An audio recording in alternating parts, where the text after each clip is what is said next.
તું કોણ છે? તું કોણ છે? તું કોણ છે? તું કોણ છે? અરે ભેરવા, હા બાળક, તું કોણ છે? હું રામદેવ છું. અરે તારા શિષ્ય કોણ છે? અરે હા ભેરવા, મારા શિષ્ય બાવા બાળીનાથ છે. ના, કદાપી ના હોઈ શકે. અરે હા ભેરવા, સાંભળ ભેરવા, જ્યારે બાવા બાળીનાથે મને મઢુલીની અંદર સંતાડ્યો ત્યારે કંથા નામની ગોદડી ઓઢાડી અને તેમનો હાથ મારા મસ્તક ઉપર પડ્યો અને મેં મનોમન તેમને શિષ્ય માની લીધા છે ભેરવા.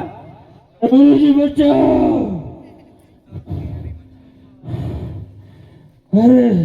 અરે રામદેવ, આ તો આપણે ગુરુ ભાવ છે. મને બચાવ! અરે હા ભેરવા, જા, આજ તું મારો ગુરુભાઈ છે એટલે તને મારતો નથી અને સામેની ગુફામાં ભંડાડું છું ભેરવા. ગુરુજી, હું હજુ ભૂખ્યો છું. મને પ્રસાદ. અરે હા ભેરવા, તો સાંભળ, અહીં થોડા સમય પછી રણુજા નગરી વધશે અને માનવ મહેરામણ ઉંમર છે અને ભાદરવા સુદ નો મને દસમ નો પ્રસાદ મને ચડશે અને 11સ નો પ્રસાદ તને ચડશે ભેરવા.